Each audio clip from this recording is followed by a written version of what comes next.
बहुत सारे पंप है दबंगई हो जाए, तानाशाही समझ लिया, अपने आप का बाप के राज समझ। पंपों पे तानाशाही चल रहा है। जी जी जी।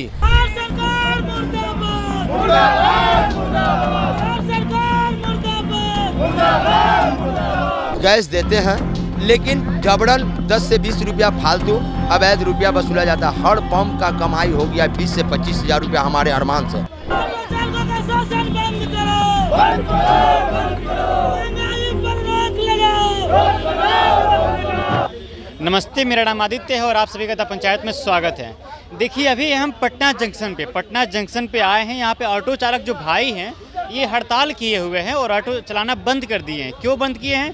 क्योंकि सीएनजी जो गैस है घोटाला हुआ है। पटना महज 3 से 4 जगह गैस स्टेशन होगा पटना में, और वहाँ पे लंबी कतारें लगती है। लगभग 4-4 घंटे 5-5 घंटे एक गाड़ी में भरने में टाइम लग जाता है वहाँ पे। तो ये सभी परेशान है, यहाँ पे हड़ताल कर रहे हैं। उसको लेकर हमारे साथ कुछ लोग हैं, पहले उनसे बात करते हैं।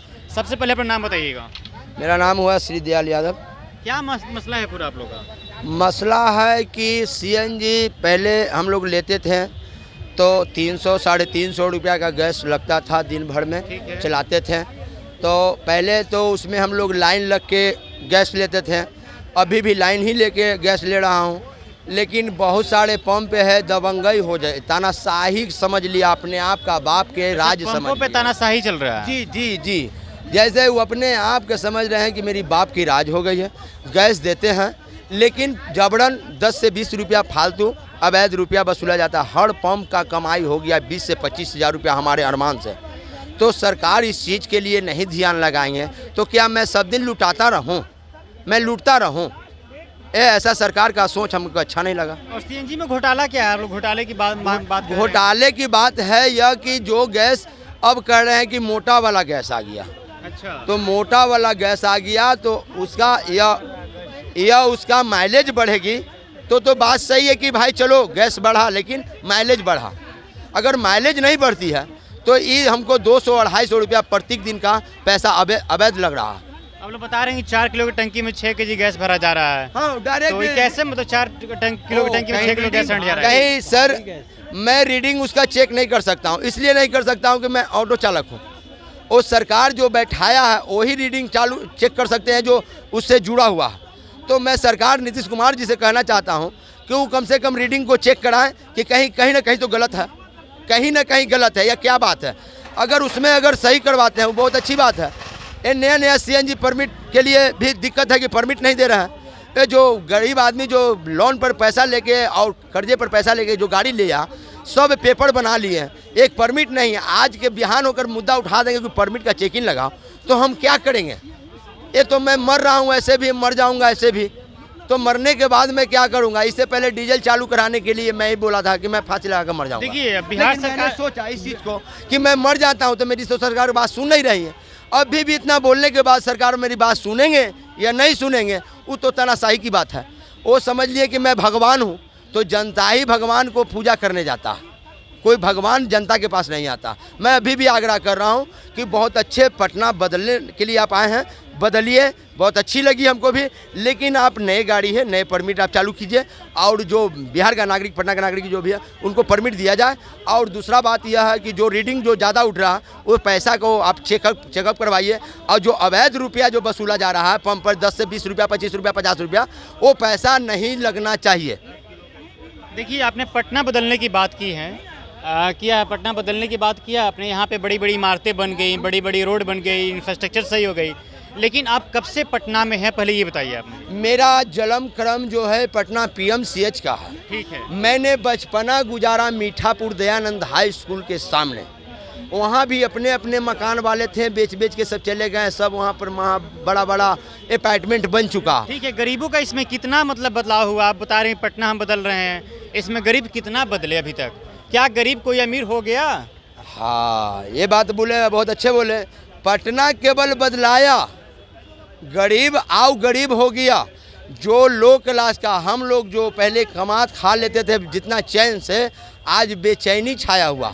हम लोग घर से ऑफिस टाइम नहीं निकलते हैं, सुबह 6 बजे निकलते हैं, घर कब जाते हैं उसका कोई और अंत नहीं है।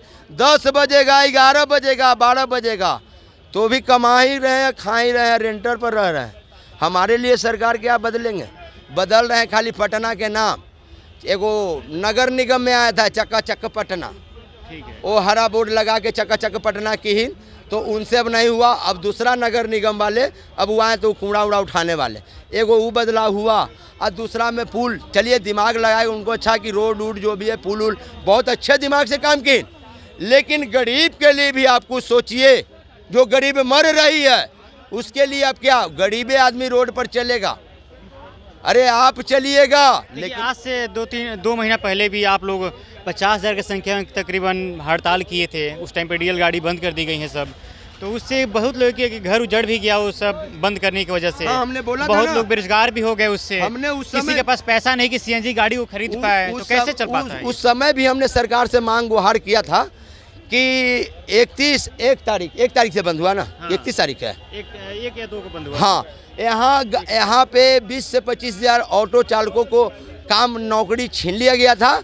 और वही दिल्ली में केजरीवाल एक दिन पहले 20 से 3,000 आदमी को वहाँ पे गाड़ी बांटे थे, ऑटो चालक भाई को। हाँ, ऑटो चालकों कि दिल्ली वासियों के आज नया न्यूज़, नया खबर कि हमने 3,500 गाड़ियों बांट रहे हैं दिल्ली में। और बिहान होके यहाँ पटना में लिखा गया पेपर पर कि बिहान से डीजल ऑटो नहीं चलेगी। बिहार सरकार ने 25,000 का घर उजाड़ दिया। घर उजाड़ दिए। और दूसरा बात है कि ये पहले बताए सरकार को थोड़ा सा भी नहीं समझ में आ रहा कि गरीब आदमी कैसे जिएगा, कैसे क्या करेगा। और आप लोग को जो है कि दिमाग में लग जाता है कि बंद तो बंद। अच्छा ये बताइए सर, इतना कड़ाई के साथ जब शराबबंदी बंद हो सकता है, शराबबंदी हो सकता है, कहाँ शराबबंद एक है? मिनट, शराबबंदी हो सकता है, तो क्या आपके सीएनजी स्टेशन पे ये घोटाला खत्म नहीं हो सकता? वो तो सरकार के पास हाथ में चाबी है, वो आज चाहेंगे तो अखनी का शाम से बंद हो जाएगा। तो फिर क्यों नहीं चाह रही है सरकार? वो सरकार, हम लोग गरीब आदमी है ना, हम लोग को देखना नहीं चाहते हैं। वो चल रहे हैं एसी के गाड़ी से, हम लोग चल रहे हैं प्रदूषण में। वो मेरे लिए क्या सोचेंगे? कहीं अगर हमारे बारे में सोचेंगे उनको कोरोना धर लेगा तो? आप लोग मुख्यमंत्री से जनता दरबार में क्यों नहीं मिलने जाते हैं? जनता दरबार में तो मिलने के लिए और बात की है हम लोग, तो क्या बोले कि वहाँ पर ही मोबाइल से नंबर लगाया जाता है, तो वहाँ जाएंगे। हम लोग पढ़े लिखे व्यक्ति नहीं है, कैसे जाएंगे, हम लोग को तो पता है नहीं। मतलब आप लोग साफ साफ कहने हैं कि जो भी स्टेशन है, सीएनजी स्टेशन है, वहाँ पे सरकार का ही हाथ है घोटाले में।